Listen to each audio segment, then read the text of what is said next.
दोस्तों नमस्कार। दोस्तों आज जो हम पार्ट 11 वीडियो कर रहे हैं, इंटीग्रेशन का कंसेप्ट चल रहा है। इंटीग्रेशन के अंदर दो कंसेप्ट होते हैं, एक डेफिनेट इंटीग्रेशन और एक होता है इनडेफिनेट इंटीग्रेशन। पहले हम इनडेफिनेट इंटीग्रेशन को करेंगे, फिर उसके बाद कुछ समय के बाद 10 से 12 दिन के बाद हम नया कंसेप्ट स्टार्ट कर देंगे, वो होगा डेफिनेट इंटीग्रेशन का। इनडेफिनेट इंटीग्रेशन और डेफिनेट इंटीग्रेशन के अंदर क्या डिफरेंस होता है? इनडेफिनेट इंटीग्रेशन के अंदर कोई भी लिमिट नहीं होती, ना तो अपर लिमिट ना ही लोअर लिमिट, कोई भी लिमिट नहीं होती। और डेफिनेट इंटीग्रेशन के अंदर क्या होता है कि लिमिट कंसेप्ट आ जाता है कि अपर लिमिट और लोअर लिमिट उसके अंदर आ जाती है। तो जो पार्ट फर्स्ट वीडियो है इसका इंटीग्रेशन का, आप उसको जरूर देखिए। फर्स्ट ऑफ ऑल पहले आपको वही अटेम्प्ट करना चाहिए। और इस इंटीग्रेशन के कंसेप्ट को आप प्रिमिटिव इंटीग्रेशन भी बोल सकते हो, या परमिटिव भी बोल सकते हो, या एंटी डेरिवेटिव भी बोल सकते हो, या फिर आप इनडेफिनेट इंटीग्रल भी बोल सकते हो। तो आपके ऊपर डिपेंड करता है कि आप उसको किस रूप में बोलते हो। और डिफरेंट कंट्री के अंदर इसको अलग नाम से भी जाना जा सकता है, अलग स्टेट के अंदर भी अलग नाम से जाना जा सकता है, अलग अलग बुक के अंदर भी इसको अलग अलग नाम दिए जा सकते हैं, जिसको प्रिमिटिव बोलते हो आप, या एंटी डेरिवेटिव बोलते हो, या इनडेफिनेट इंटीग्रेशन बोलते हो। तो हम यहाँ पर 5 क्वेश्चन अटेम्प्ट करेंगे। इससे पहले मैंने 10 वीडियो अपडेट कर दिए हैं, आप उन वीडियो को सिक्वेंस वाइज जरूर देखना। सीधा डायरेक्ट 11th वीडियो पे मत आ जाना, क्योंकि एक अगर आप कंसेप्ट को मजबूत बनाना चाहते हो, स्ट्रॉन्ग बनाना चाहते हो, तो आपको सिक्वेंस वाइज ये वीडियो देखनी चाहिए। और दूसरी बात, मैं आपसे रिक्वेस्ट करता हूँ कि जो डिफरेंशिएशन का कंसेप्ट है और इंटीग्रेशन का कंसेप्ट है, ये थोड़े समय के बाद जब आप इसको करते जाओगे दोनों को, तो दोनों साइमल्टेनियसली करोगे तो आपके कन्फ्यूजन क्रिएट कर देगा, और आपके फॉर्मूले क्या होने लग जाएंगे, मिक्स होने लग जाएंगे। लेकिन आप टेंशन मत लेना, आप किसी तरह की चीज़ों की परवाह मत करना। थोड़े समय के बाद, 1 या 2 महीने बाद, जब आप कंटिन्यूस प्रैक्टिस कर लोगे, फिर थोड़े समय के बाद आप इनको सेपरेट करना भी सीख जाओगे। आपको प्रॉपर वे में याद हो जाएगा कि आपने इंटीग्रेशन पे कौन सा फॉर्मूला लगाना है और डिफरेंशिएशन पे कौन सा लगाना है। तो आपको कोई भी फियर फील नहीं करना है। थोड़े समय के बाद जब आप प्रैक्टिस कर लोगे, बार बार प्रैक्टिस कर लोगे, तो आपके अंदर एक्सपर्टाइज आ जाएगी, आपके अंदर थिंकिंग आ जाएगी, तो आप दोनों चीज़ों को सेपरेट रख पाओगे। कन्फ्यूजन क्रिएट नहीं करना है, ना ही टेंशन लेनी है। प्रॉपर वे से वीडियो को अटेम्प्ट करो, चेक करो, पढ़ो, रीड आउट करो, साथ में कॉपी रख के बैठा करो। एक रिकमेंड जो आपके टीचर ने बुक रिकमेंड की हुई है, वो साथ में रख के बैठा करो, और वीडियो को बड़े ध्यान से सुना करो। जो मैं मेन मेन पॉइंट बताता हूँ उसको नोट डाउन किया करो साथ के साथ। ओके दोस्तों, स्टार्ट करते हैं हम। इंटीग्रेशन रूट 1 प्लस में कोस 2x। 1 प्लस में कोस 2x का सीधा डायरेक्ट फॉर्मूला होता है कि 2 कोस स्क्वायर x। ये 2 कोस स्क्वायर x इसका डायरेक्ट फॉर्मूला होता है, 2 कोस स्क्वायर x। अब ये क्या होगा, इसको मैं लिख सकता हूँ, 2 के ऊपर रूट अलग लिख सकता हूँ, और कोस स्क्वायर x के ऊपर रूट अलग लिख सकता हूँ। तो इससे ये कट जाएगा, तो क्या आ जाएगा, √2 कोस x, यानी कि इससे कन्वर्ट होकर ये आ जाएगा √2 कोस x dx, और इसका सारे का इंटीग्रेशन। अब रूट का तो √2 तो कॉन्स्टेंट है, कोस एक्स का इंटीग्रेशन क्या होगा, साइन एक्स हो जाएगा, और प्लस में सी। ये मेरा फर्स्ट वाले का इसका इंटीग्रेशन का आंसर आ गया। जो सेकंड क्वेश्चन है, सेकंड क्वेश्चन के अंदर क्या है, इंटीग्रेशन 1 प्लस में कोस 2x अपॉन में 1 माइनस में कोस 2x। 1 प्लस में कोस 2x को हम फॉर्मूला लिख सकते हैं 2 कोस स्क्वायर x, यानी कि इसका फॉर्मूला होता है 2 कोस स्क्वायर x। और नीचे वाले का 1 माइनस में कोस 2x का फॉर्मूला होता है 2 साइन स्क्वायर x। अब यहाँ पे आपका क्या हो जाएगा, यहाँ dx लगाना जरूरी है, dx को भूलना नहीं है। अगर भूल के तो क्वेश्चन गलत होने के चांसेस हो जाते हैं। ये 2 से 2 क्या हो गया, कट हो गया, तो कोस स्क्वायर बटे में साइन स्क्वायर हो गया। कोट स्क्वायर बटे में साइन स्क्वायर क्या होता है, कोट स्क्वायर x, इसका इंटीग्रेशन dx।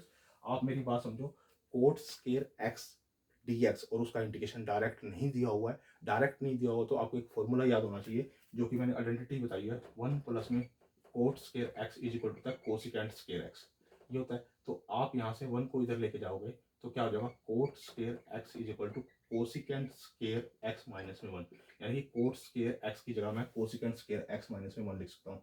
तो मैंने क्या किया, इसकी जगह मैंने कोसिकेंट स्क्वायर x माइनस में 1 लिख दिया, क्योंकि मेरे पास कोसिकेंट स्क्वायर x का इंटीग्रेशन है, लेकिन कोट स्क्वायर x का इंटीग्रेशन डायरेक्ट नहीं है। तो मैंने इसको कोसिकेंट में कन्वर्ट कर लिया, यानी कि कोसिकेंट स्क्वायर माइनस में कोसिकेंट स्क्वायर x माइनस में 1। तो इसको मैंने कोसिकेंट स्क्वायर x माइनस में 1 लिख लिया। तो इसका अगर मैं इसका इंटीग्रेशन करूंगा तो इसका इंटीग्रेशन क्या हो जाएगा, माइनस कोट x इसका, और 1 का क्या हो जाएगा, x हो जाएगा, और प्लस में c। ये सेकंड का मेरा आंसर आ गया। थर्ड क्वेश्चन के अंदर क्या कहता है, इंटीग्रेशन कोस 2x अपॉन में 1 माइनस में कोस 2x। अब देखो, ये इसका भी डायरेक्ट फॉर्मूला है और इसका भी डायरेक्ट फॉर्मूला है। देखो कोस 2x के फॉर्मूले टेंजेंट की फॉर्म में भी है, साइन की फॉर्म में भी है, और इस फॉर्म में भी है। वो डिपेंड करेगा आपको कौन सा फॉर्मूला कहाँ पर फिट करना है। यहाँ पर मैंने कोस 2x का फॉर्मूला ये वाला ले लिया, कोस स्क्वायर x माइनस में साइन स्क्वायर x, ये ले लिया। इसका टेंजेंट की फॉर्म में भी होता है, तो मेरे को यहाँ टेंजेंट की फॉर्म की जरूरत नहीं थी, इसलिए मैंने यहाँ पर cos 2x का फॉर्मूला ये लिखा है। मैंने डिफ्रेंशिएशन का जो कंसेप्ट समझाया है उसमें मैंने ट्रिग्नोमेट्री के कुछ बेसिक फॉर्मूले बता रखे हैं। वहाँ पे मैंने cos 2x का फॉर्मूला बता रखा है। cos 2x को हम cos स्क्वायर x माइनस में sin स्क्वायर x लिख सकते हैं, और 1 माइनस में cos 2x को लिख सकते हैं 2 sin स्क्वायर x। अब क्या करना है, इसके बाद आपने ये 2 है, 2 को तो बाहर ले लो, 1 बाई में 2 है।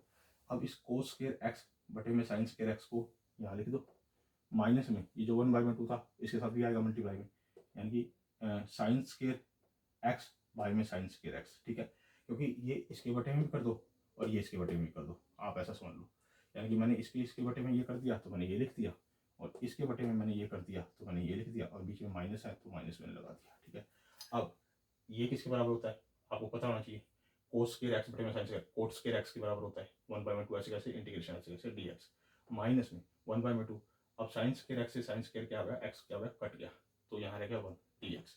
अब कोट स्क्वायर x का डायरेक्ट तो इंटीग्रेशन होता नहीं, मैंने पहले बता दिया, कोट स्क्वायर x का डायरेक्ट इंटीग्रेशन नहीं होता है। तो आपको क्या करना पड़ेगा, इसको कोसिकेंट में कन्वर्ट करना पड़ेगा, और कोसिकेंट के कन्वर्ट करने के लिए आपको प्रॉपर्टी याद होनी चाहिए। मैं दोबारा बता रहा हूँ, 1 प्लस में cot square x is equal to cosecant square x के बराबर होता है। और आप इसको 1 को इधर लेके जाओगे तो क्या हो जाएगा, cot square x is equal to cosecant square x minus में 1, इसके बराबर हो जाएगा, ठीक है। तो यानी कोट स्क्वायर x की जगह आप लिख दोगे कोसिकेंट स्क्वायर x माइनस में 1।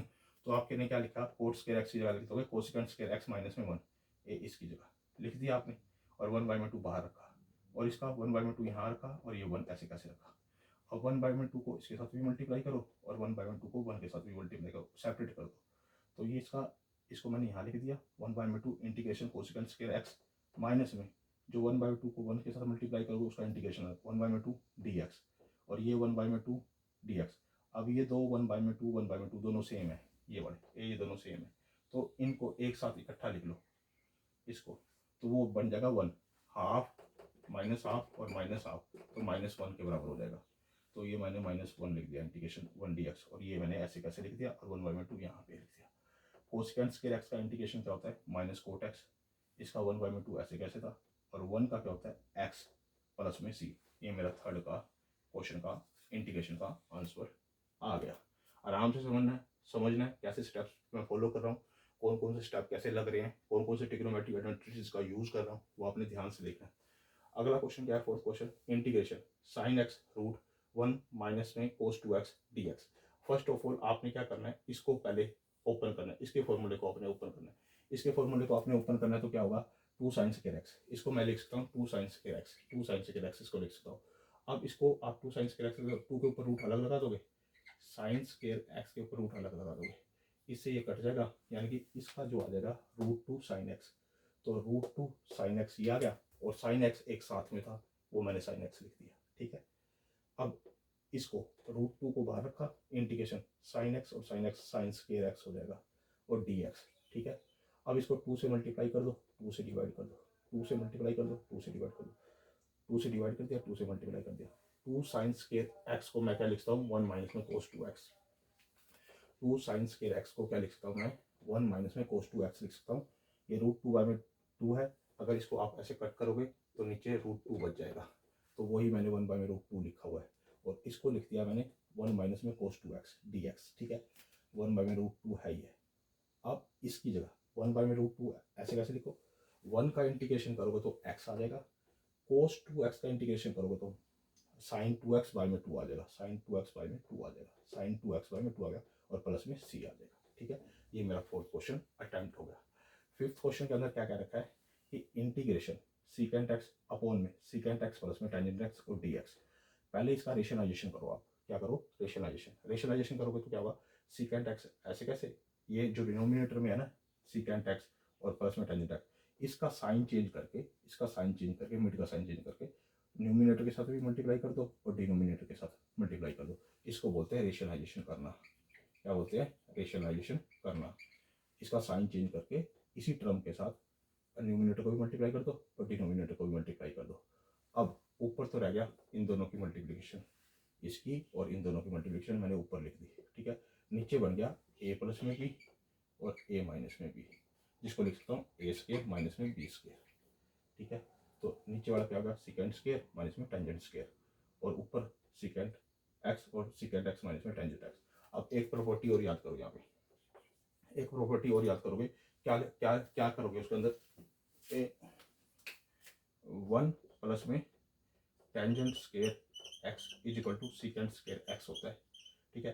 तो 1 को आप इधर ही रखो, सीकेंट स्केयर एक्स माइनस में टेंजेंट स्केयर एक्स किसके बराबर हो गया, 1 के बराबर हो गया। यानी कि जो नीचे वाली टर्म होगी, डिनोमिनेटर हो गया, वो 1 के बराबर हो गया, ये 1 के बराबर हो गया। तो इसको लेफ्ट कर दो।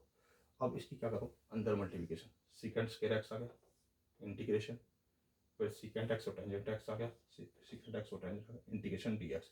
अब इसका इंटीग्रेशन करना है। इसका डायरेक्ट इंटीग्रेशन मुझे गिवन है, मैंने फर्स्ट पार्ट में बता रखा है, जिसको बोलते हैं टेंजेंट एक्स, इसको टेंजेंट एक्स बोलते हैं। और इसका सीकेंट एक्स और टेंजेंट एक्स का डायरेक्ट इंटीग्रेशन होता है सीकेंट एक्स, फिर प्लस में सी होगा। आपने ये आइडेंटिटी याद करनी है, मैं आपको फिर भी आइडेंटिटी याद करा देता हूँ चारों की चारों। एक तो होता है साइन स्केयर एक्स प्लस में cos square x is equal to 1। एक होता है 1 प्लस में tangent square x is equal to secant square x. एक होता है 1 प्लस में cot square x is equal to cosecant square x. तो ये आप प्रॉपर्टी याद कर लो, इन प्रॉपर्टी का यूज होगा अलग अलग जगह पे। तो ये रिलेशनशिप याद कर लो, इनसे फॉर्मूले जनरेट होके फिट होंगे, तब इंटीग्रेशन को हम सोल्व कर पाएंगे। दोस्तों ये आईसीएसई बोर्ड के लिए, सीबीएसई बोर्ड के लिए, हरियाणा बोर्ड के लिए, अदर स्टेट बोर्ड के लिए, जितने भी बोर्ड है, जो भी कंट्री है जहाँ पर प्रीमिटिव, एंटी डेरिवेटिव और इंडेफिनेट इंटीग्रल का कंसेप्ट एग्जिस्ट करता है, तो इस तरह के आपको क्वेश्चन मिलेंगे और इन क्वेश्चनों को आप इस स्टेप बाय स्टेप तरीके से सोल्व कर सकते हो। दोस्तों मेरी वीडियो को लाइक भी करो, कमेंट भी करो, शेयर भी करो। कोई सजेशन देना चाहते हो सजेशन दो, कोई एरर है तो आप एरर फाइंड आउट करके नीचे कमेंट लिखो। कोई और फर्दर कुछ कहना चाहते हो तो वो भी आप बोल सकते हो। धीरे धीरे मैं कंसेप्ट को कंप्लीट करता जाऊंगा। दोस्तों मेरे चैनल को सब्सक्राइब भी करो। आपके जो क्लासमेट है, जो आपके स्कूल में पढ़ते हैं, और उनको आप बोलो कि मेरे चैनल को सब्सक्राइब करो। उनको भी बोलो कि ये वीडियो देखें, ताकि आपका भी बेनिफिट हो पाए और आपके दोस्तों का भी बेनिफिट हो पाए, जिससे एक नॉलेज एनहेंस हो आपकी भी और आपके दोस्तों की भी। ओके दोस्तों, धन्यवाद।